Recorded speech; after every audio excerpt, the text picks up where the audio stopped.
You know Alice. I know Alice. Perhaps no matter the gender, you are Alice. By that I mean asset limited, income constrained, employed. Make sense? In everyday parlance, you're barely making it and have to make tough decisions for your family up and down the line. The truth is, you're not alone by any stretch of the imagination. The percentage of those in this category, by one estimate, may be as high as 40% of families in America.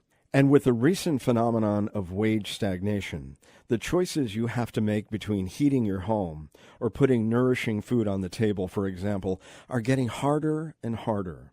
We believe we're the first podcast, We at America Trends, to delve into this topic.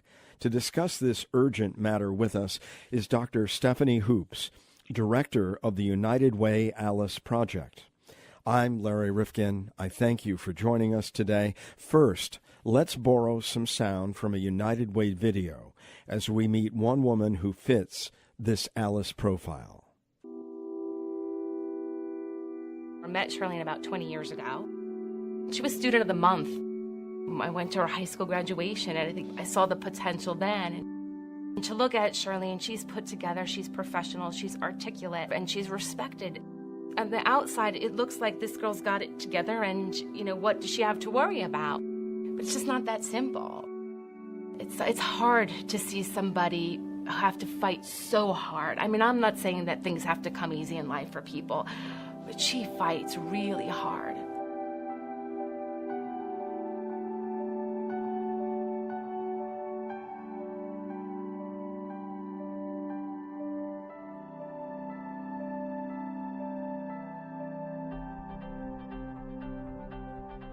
So even though I have this full-time career, it's still a struggle. It's still hard to make ends meet. I'm a divorced mom of two boys, ages 10 and 7. They live with me full-time. My 10-year-old son has special needs. He's more demanding and he needs more than just your average kid. I had worked full-time in the banking industry. Due to the birth of our second child, daycare costs exceeded what my salary was, so I quit my job to become a stay-at-home mom. When the divorce occurred, that created an extreme hardship.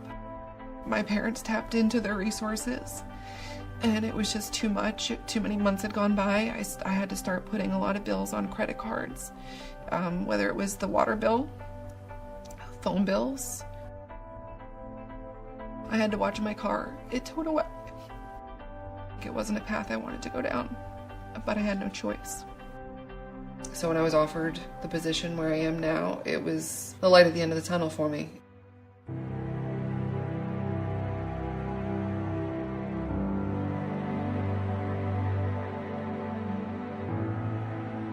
I love helping other people.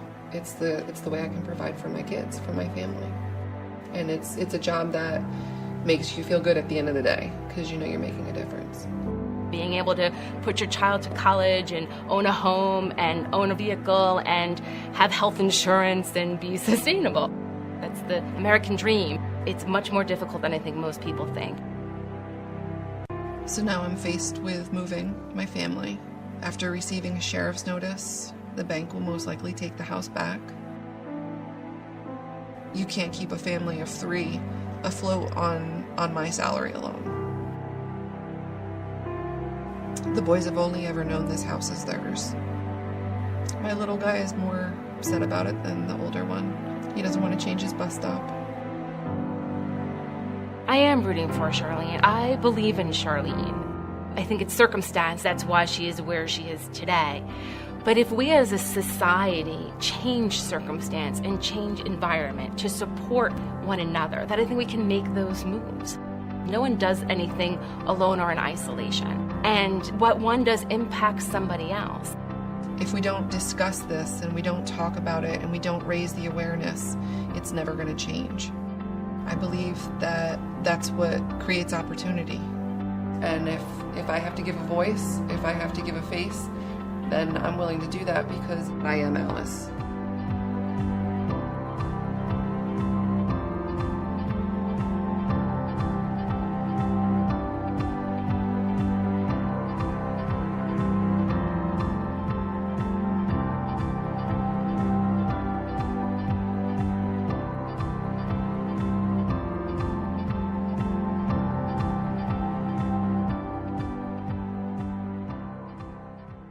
I think we all know people just getting by, going paycheck to paycheck, or working 2 or 3 part-time jobs with no benefits. We know that people are freelancing or looking for something better. But in the meantime, it's a growing problem in America as the trade-offs many are making are painful, unhealthy, and stressful. It affects adults and children. United Way's in 16 states have decided to pay such close attention to this issue that they have designed an Alice project to give them the vital data they need to give voice and resource allocation to this issue. With us on America Trends is Dr. Stephanie Hoops, director of the United Way Alice Project. Stephanie, we often talk about the war on poverty and renewing that fight. Now, some might say, shouldn't that be the focus of nonprofit organizations like the United Way? Why is it that this group, caught somewhere in between poverty and self-sufficiency, why is that the concern that Alice represents? Great question. We focus on ALICE, which stands for Asset Limited, Income Constrained, Employed, because it's really the modern measure of what poverty was 50 years ago when Lyndon Johnson needed his measure for the war on poverty. So the budget that they had 50 years ago is not what the federal poverty level reflects today. And we built the household survival budget, which is the bare minimum: housing, child care, food, transportation, and health care that people need to live and work in the modern economy. And that's what we base the ALICE threshold on. So in a way, we are trying to capture what they were trying to capture 50 years ago, is how many people in this country are struggling to just support the bare basic household budget. It's interesting. I became aware of all of this work that you're doing, but the group here in Connecticut, United Way, is one of 16 states that's involved in ALICE, and we were asked to make some of the hard choices that people are confronting every day. Now, the group that I was with in this seminar, I mean, we were doing it as an exercise, but people in their daily lives, in reality, are facing these incredible trade-offs.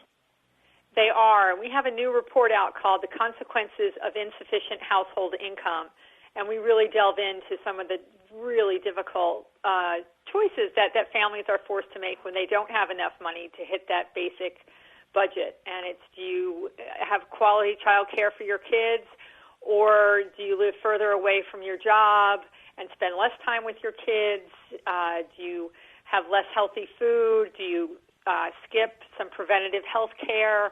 There's some really tough things that families have to trade off, and we have documented the whole range of those in this new report. So it's really spelled out there. And I just wanted to pick up on one thing that you said is, those people that have to make these decisions, this is all of us. Alice works in jobs, right here in our community. They make sure our economy runs. Alice, sometimes is our kids or our parents, certainly a couple of our neighbors. And most people in my office have been Alice at one point in their career as well. So I think it's more familiar than we realize. Oh, absolutely. I think it's most people who are in the service sector today, because today there are so many jobs that come without benefits. There are so many people working 2 and 3 jobs, many who are freelancers, independent contractors, and they're out there on their own. And we've seen this wage stagnation that has played into all of this, put all these factors together for us. Exactly. So one of the my favorite charts in our new report is we look at that basic household budget for a family of 4, and then we compare it to the salary of some typical Alice jobs and jobs that we really need in our community. So, for example, a security guard could only afford about half of that basic budget, and that's working full-time.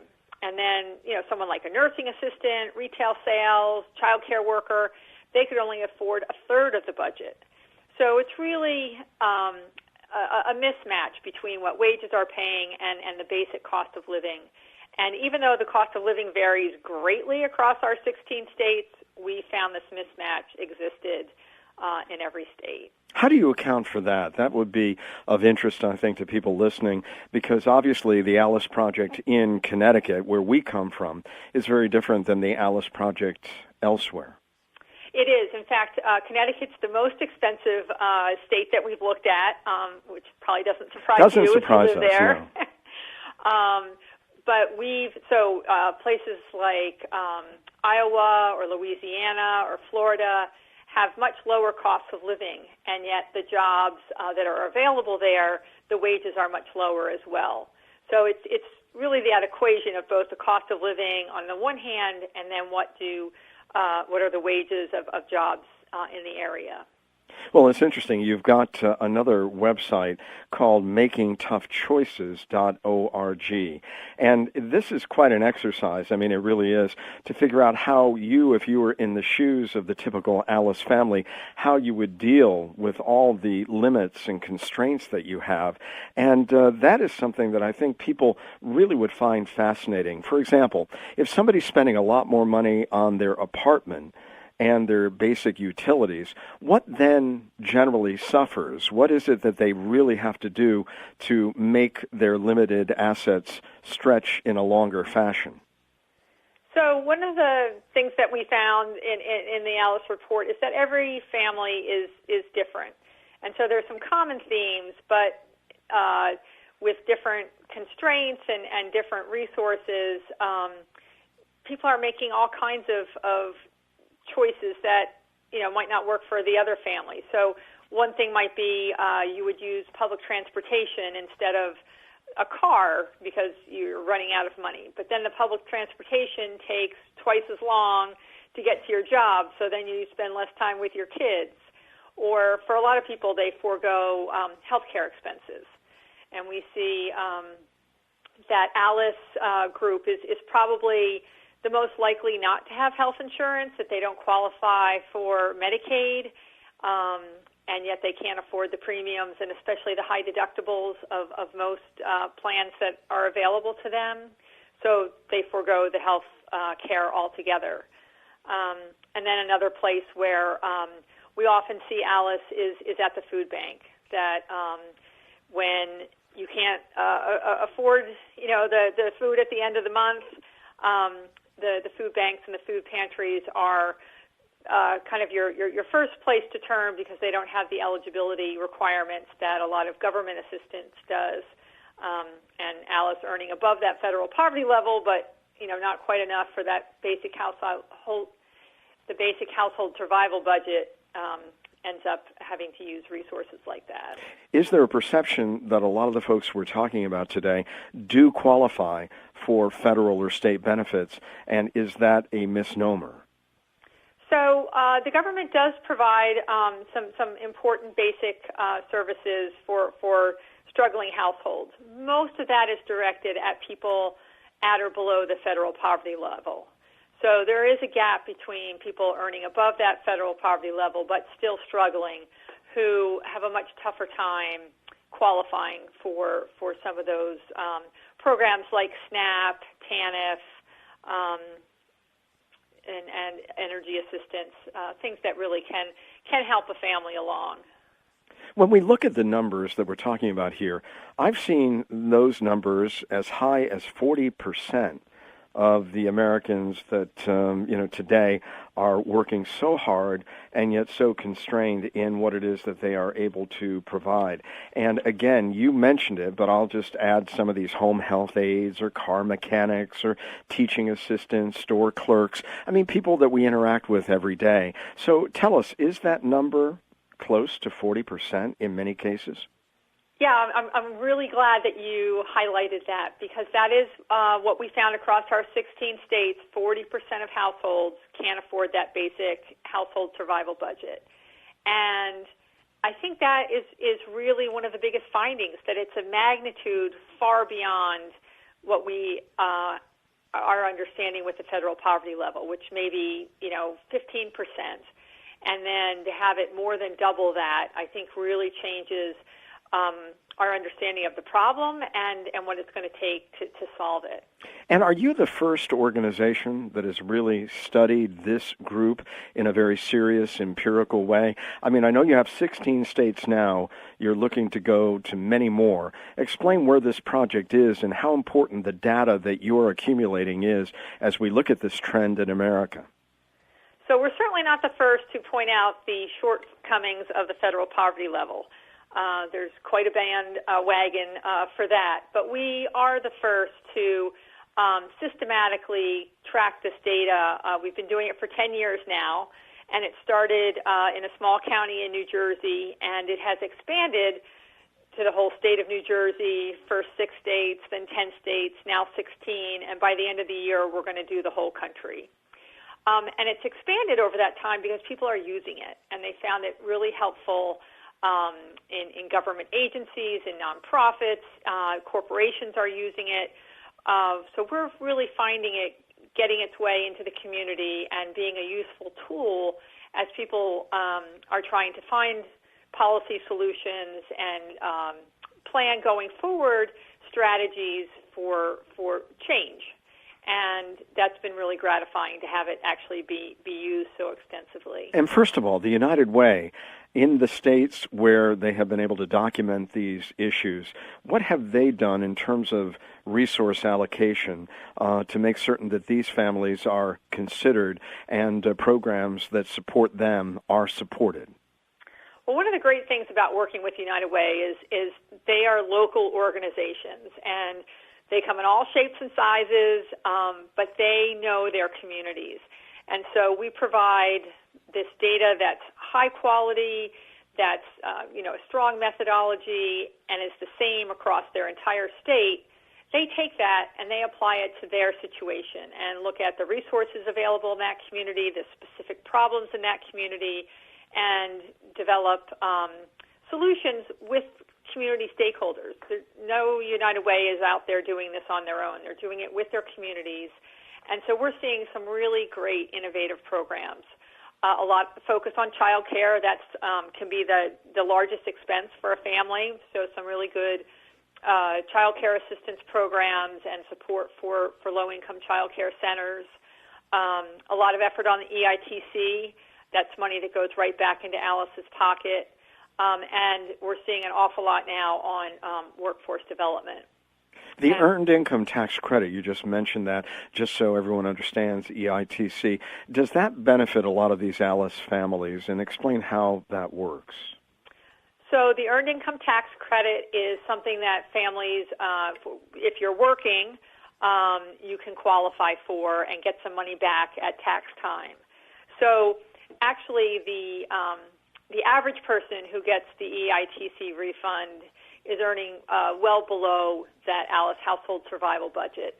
But for those families that get it, $500, $1,000 can, be the difference between surviving the next emergency and not. So it's really a great help for those who do qualify. One of the things that we point out in the report is that the American household is changing. And so while we all focus on the family with 2 children and 2 working parents, a lot of families are a lot different combinations. And in fact, more than any other kind of household or all these other interesting combinations of roommates and older families with older children and siblings living together and all kinds of things in this modern world. And they are less likely to be eligible for EITC. So as folks go out and look for other ways to help, just expanding that program alone would make a difference for more of our modern households today. I tell you, what I think is so interesting is the human element to this, and I want to put a little bit more of a human face. We did air the audio from the video that you had done about one woman and how she does it. But let me give people a real-life example, and then help us with this one, if you will, Stephanie. Are you ready for this? Okay. Okay. And this was one that you had up on makingtoughchoices.org. You and your partner have 2 small children. one infant, and one preschooler. After an unexpected layoff at your place of employment, you find yourself scrambling to find a new job. Your partner's monthly earnings are $2,000. But there is some good news. You have 3 real job opportunities. The interviews went well, so you are really optimistic. And they were a grocery stockroom associate, a receptionist, office worker, and wait staff at a local restaurant. But what's so interesting is, and these are real life, and we know people just like this who are living amongst us and right in our communities, in our neighborhoods, and the choices they have to make, looking at the hours they have to work, looking at what it is they will make, looking at how far the job is from where they live. There are so many practical implications that they have to take into account, and it may mean that they are going to be away from their children more than they like, that they are going to have to find babysitting or childcare, whatever it may be. Play that out even further for us. Yeah, that's a great example and shows you just how complicated it can be, and for actually, a very small amount of money at the margin, but that's, where these families find themselves. So can you take the job that pays a little bit more, but then requires your family to have more child care? Is it worth that trade-off? Can you cover that additional child care? Is it too far away that your old broken down car isn't reliable transportation to get you there for your job on time? So it's likely you could lose that job because of the inability to make it to that place. I mean, there are so many of these, like even transportation, as you call it, car, bus. Do you rent a car? Do you call Uber? What do you do, and what is the cost of that? Right. So funny that you mentioned Uber. I was at a conference in Maryland, and an Alice worker told her story, and it was fascinating how she was going through exactly what you're saying, had to get 2 kids to child care and then to work on time every morning. Could she do that? And she said it took her 2 months, and she tried every combination of, borrowing a car, renting a car, using the public transportation, the light rail, the bus, the this. And at the end of the day, she found the cheapest way to do all that was Uber. Interesting. So our world may be changing. Oh, absolutely. And then even as you relate to choosing childcare, in one of the descriptions that you have on making tough choices, it says, do you want accredited center-based childcare? Do you want a licensed home-based childcare, or family, friends, and neighbors? And how many people do we know who, at least for a period of time, ask a mother or a friend to really help them out, but that's not a permanent solution, and then mom gets ill or dad or whatever it may be. I mean, there are so many difficult things that people have to think about aside from getting to work every day. Yeah, and that's a great example because those different types of child care have long-term implications. That if your child is in a loving, stimulating environment, they go to preschool ready, they do better in school, they have better life chances going forward. And yet, that's really expensive investment for a family to make over a long period of time. And so, those children, they have, maybe some immediate issues with safety and security, depending on the child care arrangement, but that the long-term implications are something that our whole society feels the impact of. So that's really a great one to think about the consequences, the short-term and the long-term. And, of course, you put together this household survival budget that is made up of just the basics that we all need and the various trade-offs: housing, child care, food, transportation, health care. And we all, as we think about our own lives, know how expensive a lot of those things can be. And then even taxes. If you live in a state where there are more regressive taxes and you have to pay sales tax on various items, not some of the basics, but, there's many ways that, in fact, a lot of these families are penalized by a lot of the things that we have in place as it relates to public policy. Is anybody really thinking about them as the forgotten person, or are they really not a powerful political force yet? Well, Alice votes. We've definitely been able to look at the voting, breakdown by income, and since there are so many Alice households, they are at least a third of voters in most states. But they don't always vote as a block. And I think, one of the things about the last election is that Alice's vote was probably split. That you can imagine you've been working the system, working a job, maybe two jobs, doing your best and still not able to support your family. You're frustrated. You are really thinking, gosh, this system is not working for me. And therefore, likely to consider candidates from the right or the left who are offering a different vision and a different way of doing things. So I think that we saw a lot of Alice voters voting for both Bernie Sanders and Donald Trump. That frustration really came out in the last election. And the irony is that everybody talks about if you work hard in this country, you should be able to get ahead. And here we're talking about just those people determined, as difficult as it is to maintain a normal life in the midst of this, and really struggling at the dinner table every night to figure out how you keep it all together, and that they don't feel that they really are understood in terms of the issues and the way they all come in combination to affect their lives. Exactly. So I think we were hoping for a little bit more in the State of the Union address from Donald Trump on Tuesday night. He certainly, made a couple really great references to working Americans and people who are struggling and wanting to give them a chance. But I think very short on what actual actions would be taken. So definitely would like to see some more meat on the bones for that. Well, what kinds of policies would most particularly and immediately affect and help these Alice families as you see it, given the cost structure that their lives are basically built on? So I think one thing that was mentioned in the State of the Union address would really make a difference for Alice, and that's the investment in the infrastructure. That Alice households are especially vulnerable to poor infrastructure, from roads and broken down public transportation, as well as things that relate to housing, sewage, and water and drainage, and definitely to power and electricity disruption.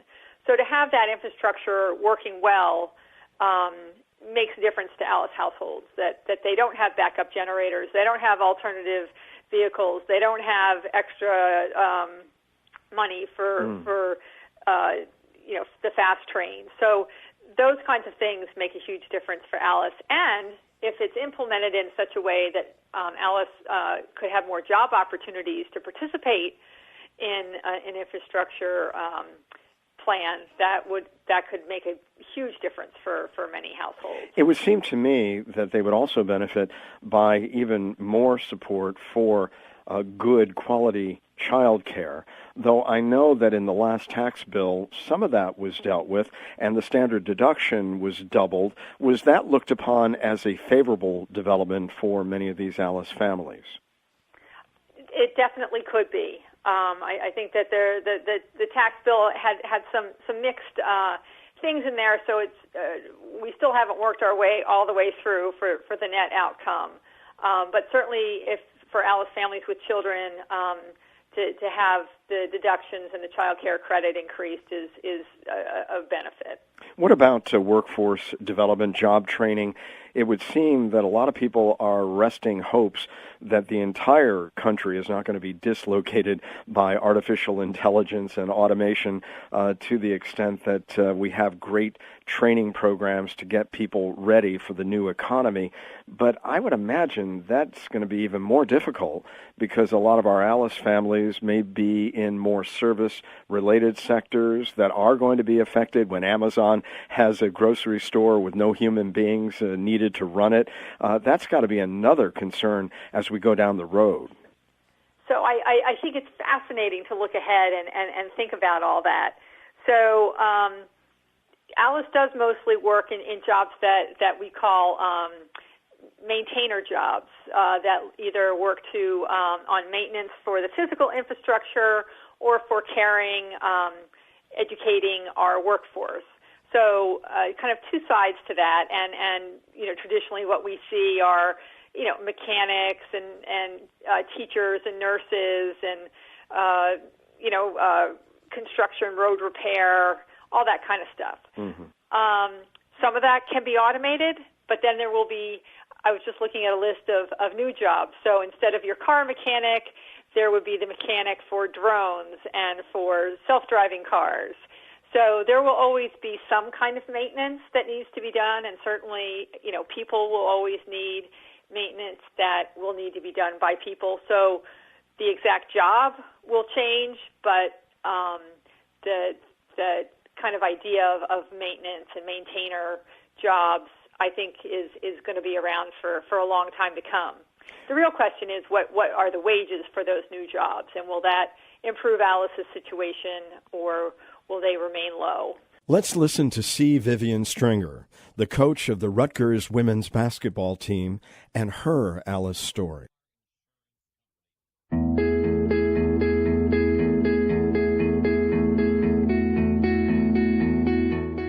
I was blessed to have grown up in a household with 2 proud parents and 5 siblings. My parents showed us what hard work, integrity, character, responsibility, and family meant. We were loved, we had encouragement, we had each other, and we all worked together to maintain a great family unit. Despite all of that, we struggled to make ends meet, to get ahead, and at times it wasn't enough. Along the way, my family and I had what I call angels. These angels were organizations and people who cared and walked the talk. I remember my father saying many times, as soon as I get my head above water, bam, someone knocks me down again. My dad risked his life each and every day, working in the coal mine with soot on his face and in his lungs. Even though both of his legs had been amputated, he did not miss a day of work once he got his prosthetics. As my parents struggled, somehow we managed to have food and clothing, yet sometimes when the miners went on strike to protest the poor and dangerous working conditions, there was no paycheck, and we received government food. That is cheese, canned pork, powder, milk, and flour. Many times my family and I would go to the coal dump to pick leftover coal and carry it back in buckets so that we could heat our house. My mom had a job working in a clothing store and then got a second job at the supermarket. And as soon as I became of age, she got me a job there as well. I was doing my part to help our parents take care of our family.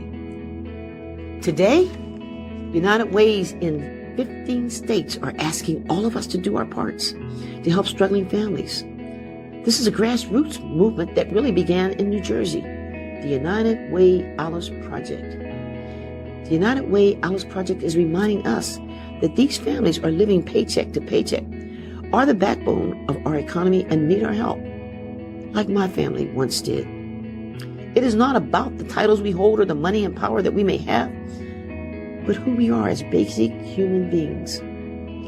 It does not matter where we are at this moment, where we come from, but it certainly is where we are going. You see, we are moms, grandparents, aunts, and sisters who deeply care about our children and the women who care about their future. We see the people who struggle each day trying to do their best to make ends meet, only to find themselves sliding deeper into what seems like a bottomless pit. These families are the invisible, disenfranchised, who are seen by all of us every day, but understood by but a few. United Ways call them Alice, asset limited, income constrained employed.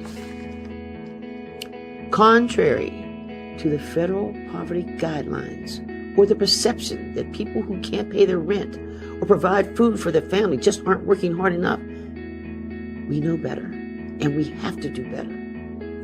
This project is helping Alice families feel that they are worthy. It is providing a sense of self-respect and self-esteem to perhaps that mom who is trying to raise her family despite the odds.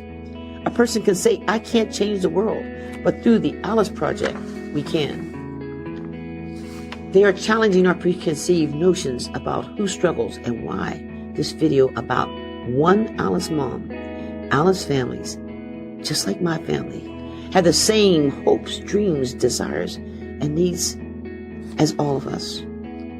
Through raising funds and awareness, United Way is helping those in the community who are facing financial insecurity despite working sometimes 2 jobs and still not affording basic necessities such as food and health care. We can help so many people in this world by stepping up, standing up, and lifting up others beside us.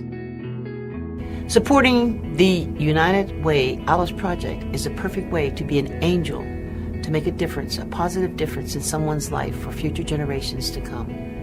I thank you, and I ask you to please support the United Way and the Alice Project.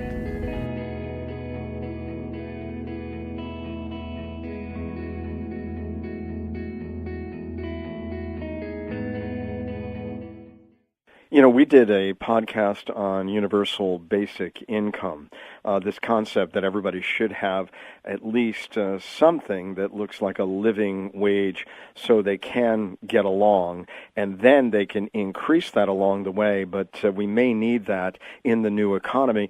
Has anyone at the Alice Project considered that? So we've been talking about that, and it's a very interesting idea in that it's being looked at from both the right and the left.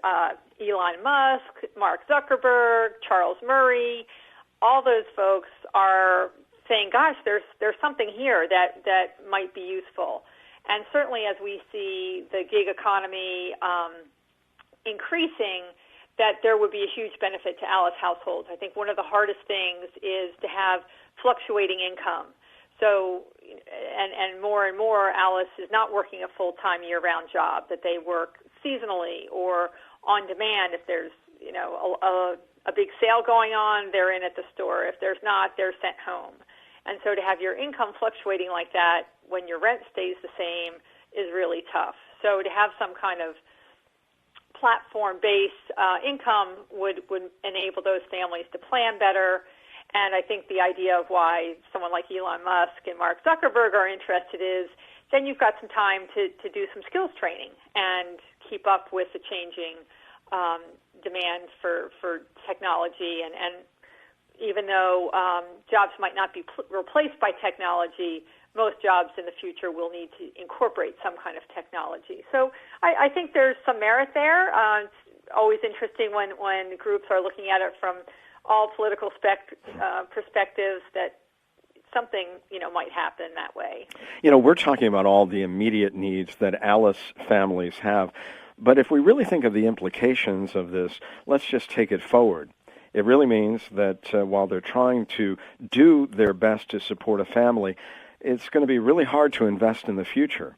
And we see all these ads from Fidelity and Vanguard and all these, you've got to invest now for your retirement. How far in the distance is that kind of thinking for the average Alice family, given what they're dealing with day to day?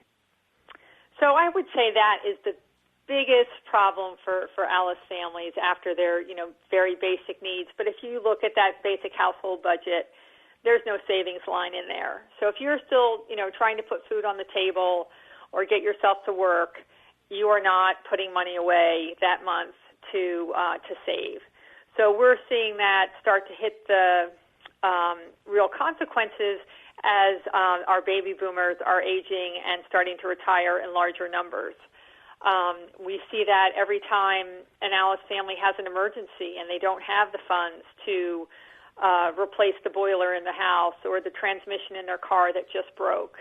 And so the consequences of those are significant. You're sleeping in really freezing cold temperatures, or you can't get to work and you don't get paid a couple days that week. I mean, that can be devastating for a family. In many ways, I remember the lyric to a song that the band did about, I'm really being penalized, in a sense, for being poor. In a sense, do some of the families believe that they're just not getting a break, and every time they try to lift themselves up, and they find that there's a crushing debt or obligation that puts them in another precarious position? It does feel like that for a lot of families, and that's how a lot of families got there. Is a couple bad things happened and couldn't turn it around. So some of the stories are just heartbreaking.